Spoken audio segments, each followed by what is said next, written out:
Bob Levy, Pat Dixon. Welcome to the show, guys. I heard you're sniping me tonight. I love it. But be careful. If you laugh too hard at these numbers, you might accidentally agree with me. Smirk. Small pause. And if you don't like,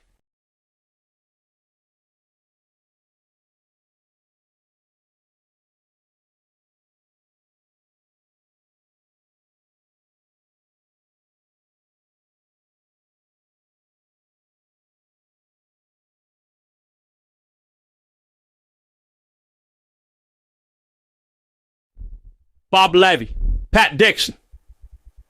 Welcome to the show, guys. I heard you're sniping me tonight. I love it. But be careful. If you laugh too hard at these numbers, you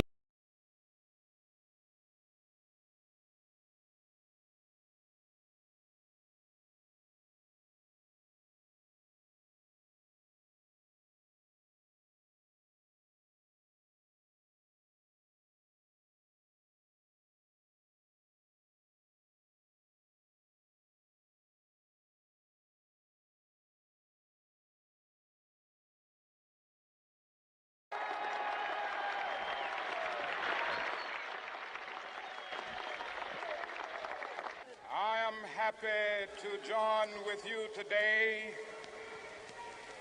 in what will go down in history as the greatest demonstration for freedom in the history of our nation.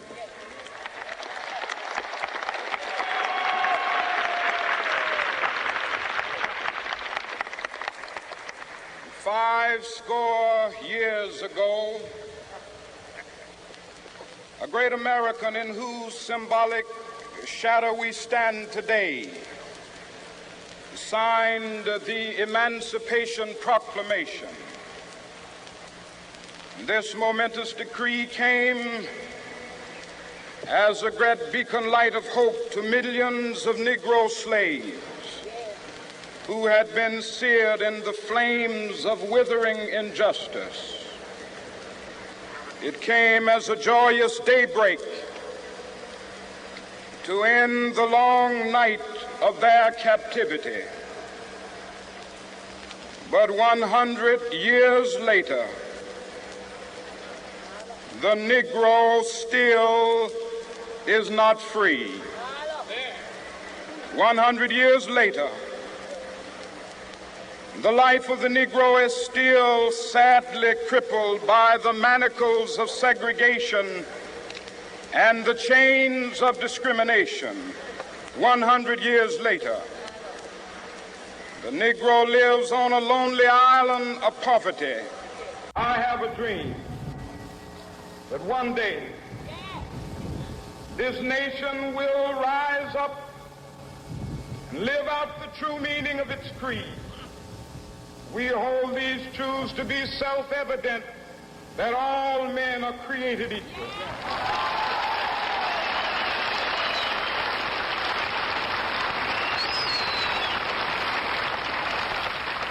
I have a dream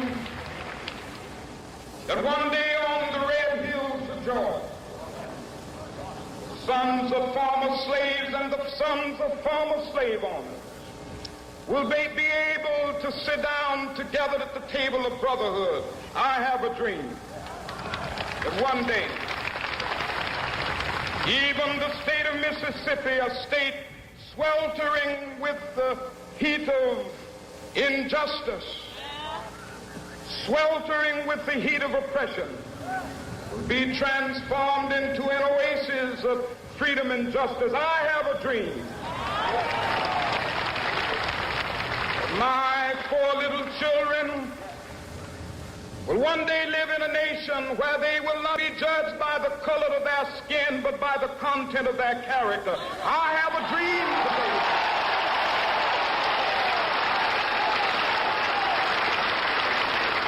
I have a dream that one day, down in Alabama with its vicious racists, with its governor having his lips dripping with the words of interposition and nullification. One day right there in Alabama, little black boys and black girls will be able to join hands with little white boys and white girls as sisters and brothers. I have a dream today.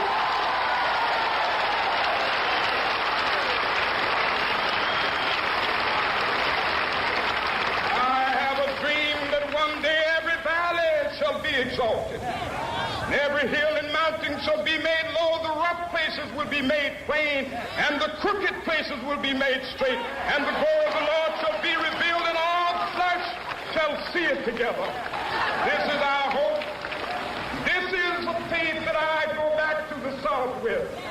With this faith, we will be able to hew out of the mountain of despair a stone of hope. With this faith, we will be able to transform the jangling discords of our nation into a beautiful symphony of brotherhood. With this faith, we will be able to work together, to pray together, to struggle together, to go to jail together, to stand up for freedom together, knowing that we will be free one day.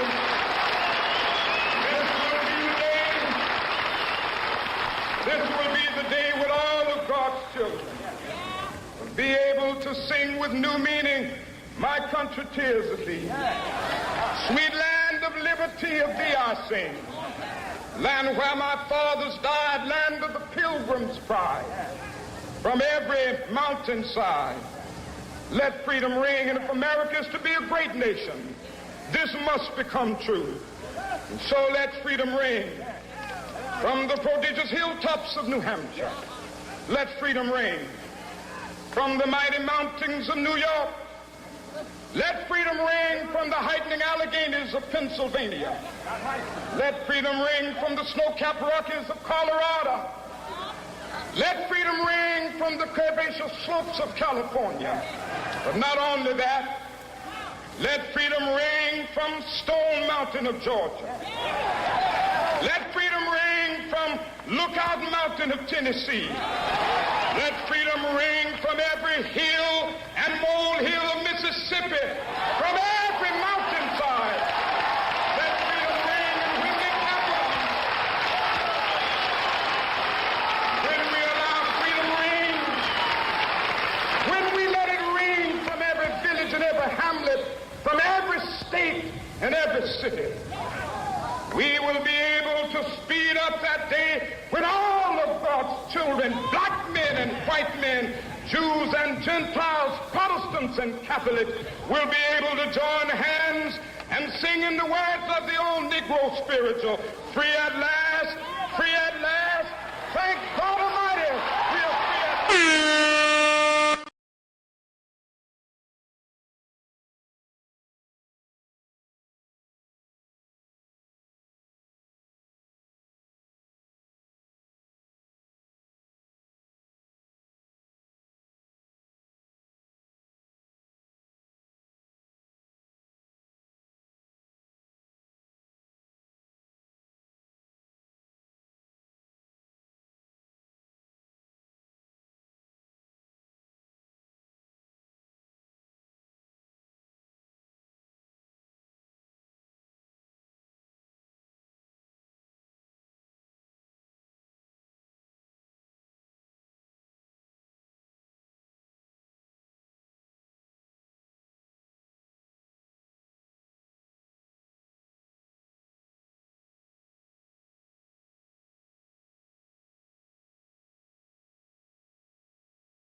Thank you.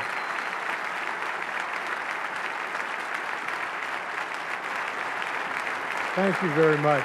Thank you.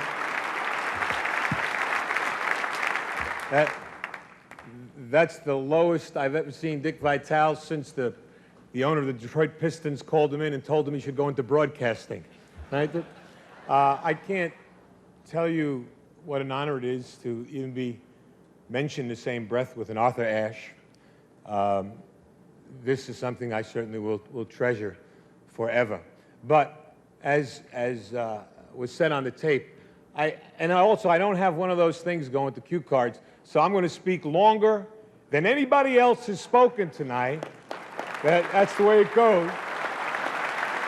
Time is very precious to me. I don't know how much I have left, and I have some things that I would like to say. Hopefully, at the end, I'll have something that will be important to other people too. But I can't help it. Now when I'm fighting cancer, everybody knows that. And people ask me all the time about how you go through your life and how's your day. And nothing has changed for me. As Dick said, I'm a very emotional, passionate man. I can't help it. That's being the son of Rocco and Angelina Valvano. That just comes with the territory, right? We hug, we kiss, we love.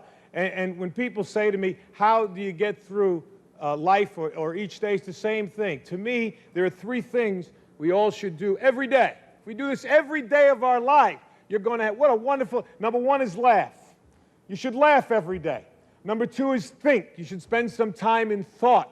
And number three is you should have your emotions moved to tears. Could be happiness or joy. But think about it. If you laugh, you think, and you cry, that's a full day. That's a heck of a day. You do that 7 days a week, you're going to have something special. And so, I can't help.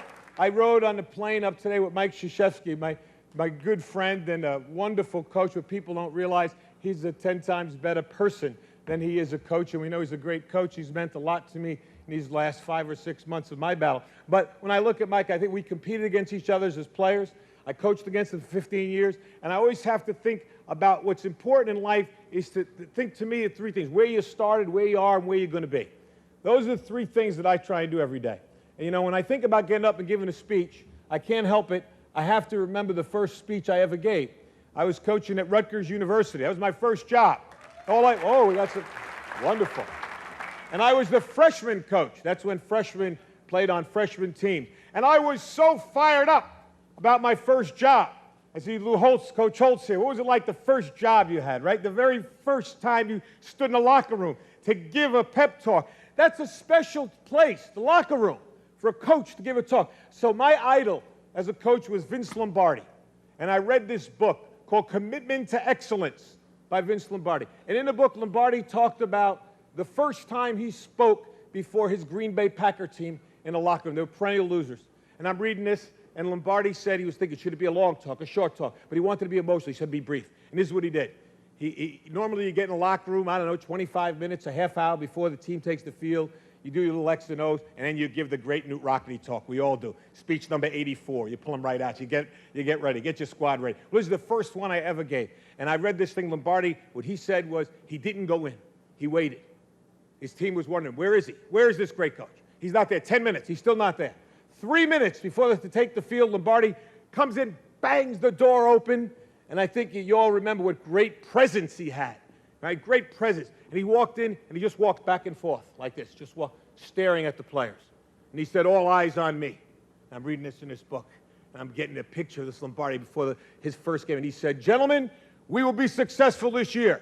You can focus on three things and three things only: your family, your religion, and the Green Bay Packers. And he like that. And the rest of it, they knocked the walls down. The rest was history. I said, that's beautiful. I'm going to do that. Your family, your religion, and Rutgers basketball. That's it. I had it. Listen, I'm 21 years old. The kids I'm coaching are 19. All right? And I'm going to be the greatest coach in the world, the next Lombardi. And I'm ready. And I'm practicing out right beside the locker room. The manager's telling me, you got to go in. Not yet, not yet. Family, religion, Rutgers basketball. All eyes on me. I got it. And now finally he said, 3 minutes. I said, fine. True story. I go to knock the doors open, just like Lombardi. Boom! It didn't open. I almost broke my arm. I was like You know, it was when it didn't open. Now I'm down. The players are looking. You know, coach, help the coach up. Help him up. You know? And now I did like Lombardi. I walked back and forth, right? And I was going like that with my arm, get the feeling back in it. And finally I said, gentlemen, all eyes on me. These kids wanted to play. They're 19. Let's go. I said, gentlemen, we'll be successful this year if you can focus on 3 things and 3 things only. They said, yeah. I said, your family, your religion, and the Green Bay Packers, I told them. I did that. I remember that.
Thank you. Thank you. Hello and welcome to the 77th Annual Golden Globe Awards, live from the Beverly Hilton Hotel here in Los Angeles. I'm Ricky Gervais. Thank you. You'll be pleased to know this is the last time I'm hosting these awards, so I don't care anymore. I'm joking. I never did. NBC clearly don't care either. 5th time. So, I mean, Kevin Hart was fired from the Oscars because of some offensive tweets. Hello? Lucky for me, the Hollywood foreign press can barely speak English, and they've no idea what Twitter is. So I got offered this gig by fax. So let's go out with a bang. Let's have a laugh at your expense, shall we? Remember, they're just jokes. We're all going to die soon, and there's no sequel. So, yeah, remember that. But you all look lovely, all dolled up. You came here in your limos. I came here in a limo tonight, and the license plate was made by Felicity Huffman. So, no, shush.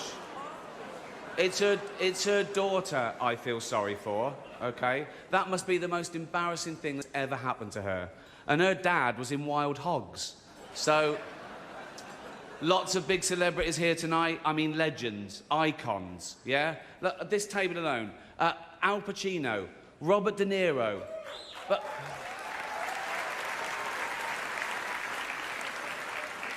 Baby Yoda. Oh, that's Joe Pesci, sorry.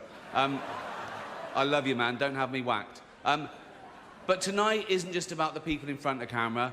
In this room are some of the most important TV and film executives in the world. People from every background, but they all have one thing in common. They're all terrified of Ronan Farrow. He's coming for you. He's coming for you. Look, talking of all you perverts, it was a big year. It was a big year for paedophile movies. Surviving R. Kelly, Leaving Neverland, Two Popes. Shut up. Shut up. I don't care. I don't care. Many talented people of colour were snubbed in major categories. Unfortunately, there's nothing we can do about that. The Hollywood foreign press are all very, very racist. So, 5th time. So, we were going to do an in memoriam this year, but when I saw the list of people that had died, it wasn't diverse enough. It just, no. It was mostly white people, and I thought, nah, not on my watch. So, maybe next year. Let's see what happens. No one cares about movies anymore. No one goes to the cinema. No one really watches network TV. Everyone's watching Netflix. This show should just be me coming out going, well done, Netflix, you win everything. Good night. But no, we got to drag it out for 3 hours. You could binge watch the entire first season of Afterlife instead of watching this show. That's a show about a man who wants to kill himself because his wife dies of cancer. And it's still more fun than this, OK? Spoiler alert, season 2 is on the way. So in the end, he obviously didn't kill himself. Just like Jeffrey Epstein. Shut up. I know he's your friend, but I don't care. You had to make your own way here in your own plane, didn't you? Right. But seriously, most films are awful, lazy, remakes, sequels. I've heard a rumour that there might be a sequel to Sophie's Choice. I mean, that'd just be Meryl Streep going, well, it's got to be this one then.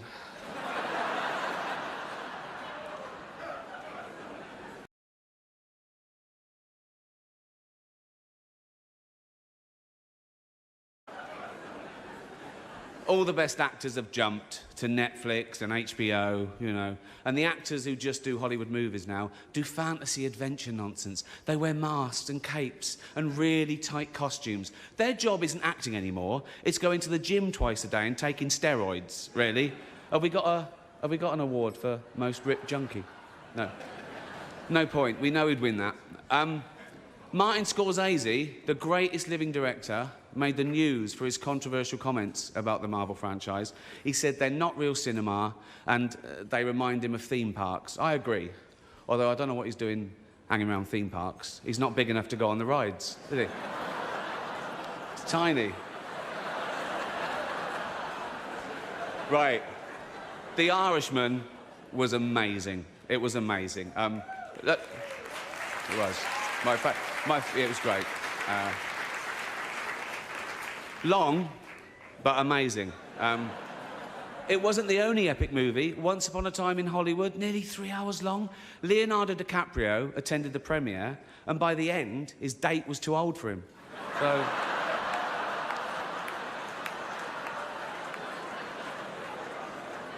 Even Prince Andrew's like, come on, Leo, mate, you know.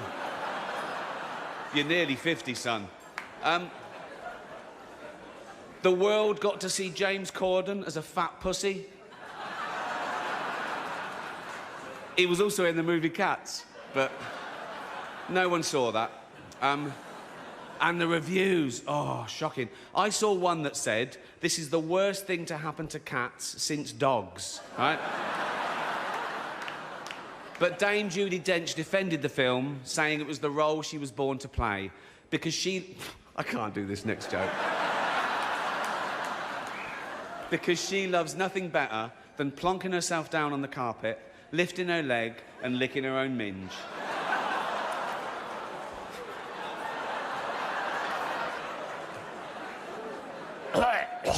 Furball. She's old school. It's the last time, who cares? Oh. Apple roared into the TV game with a morning show. A superb drama, yeah. A superb drama about the importance of dignity and doing the right thing, made by a company that runs sweatshops in China. So, well, you say you're woke, but the companies you work for, I mean, unbelievable. Apple, Amazon, Disney. If ISIS started a streaming service, you'd call your agent, wouldn't you? So, if you do win an award tonight, don't use it as a platform to make a political speech, right? You're in no position to lecture the public about anything. You know nothing about the real world. Most of you spent less time in school than Greta Thunberg. So, if you win, right, come up, accept your little award, thank your agent and your God, and fuck off, OK? So... It's already 3 hours long. Right, let's do the first award. The first award. The first award is for Best Actor in a Television Series, Musical or Comedy. To present the award are a couple of actors off the telly, what can I say? Jennifer Aniston and Reese Witherspoon.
Whoa. Up.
Slip the jab.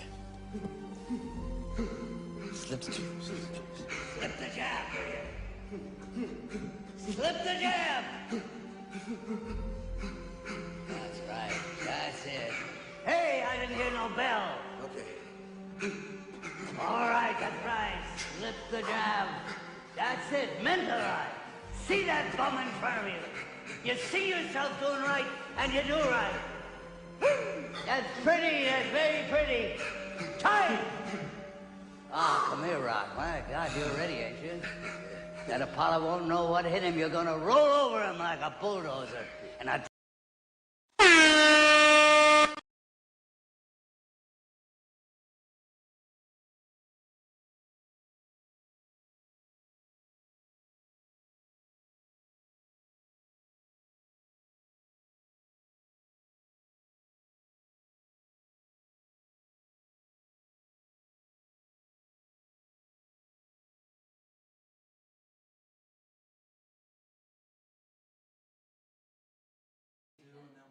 this. I go out and I live my normal life, just do, normal, ordinary things.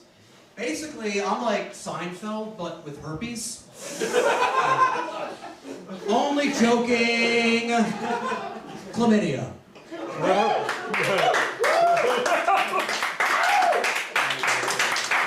And I live in kind of a rural area, so like Seinfeld, I too have a crazy, wacky neighbor who, when he gets frustrated, uses the N-word. So, I developed a reputation, especially locally, as kind of an asshole, like someone really confrontational. And the furthest thing about me could be true. I'll tell you a little story.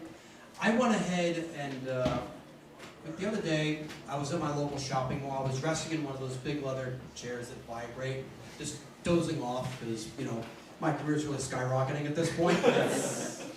And this guy comes over, shakes me awake and says, "You know what your problem is? You're an unapproachable dick." And then he just walks